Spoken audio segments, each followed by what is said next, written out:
Seth?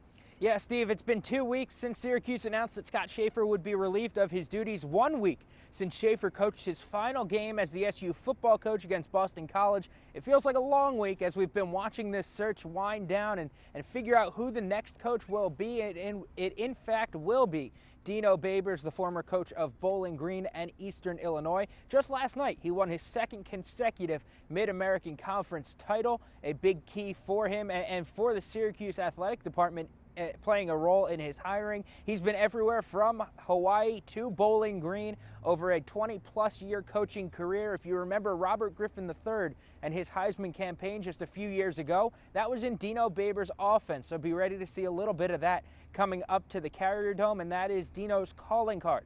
Fast-paced offense and a lot of points. Seth, who were some of the other candidates thought to be involved in this search?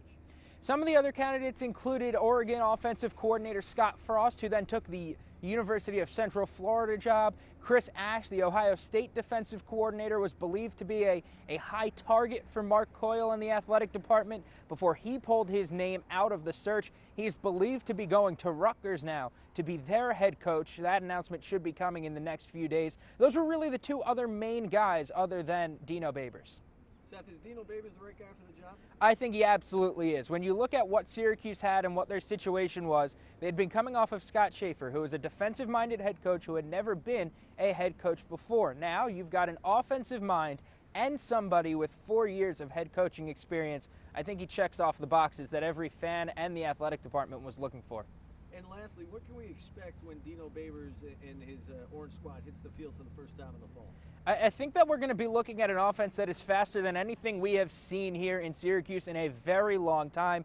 As I mentioned, that Robert Griffin III season where he won his Heisman, just think back to what that was. Shotgun passes, running the ball, and running plays very, very quickly. And now you're going to put him in a controlled environment where it's 65 degrees every single game up in the Carrier Dome. This team is going to be moving fast and trying to get a lot of points on the board.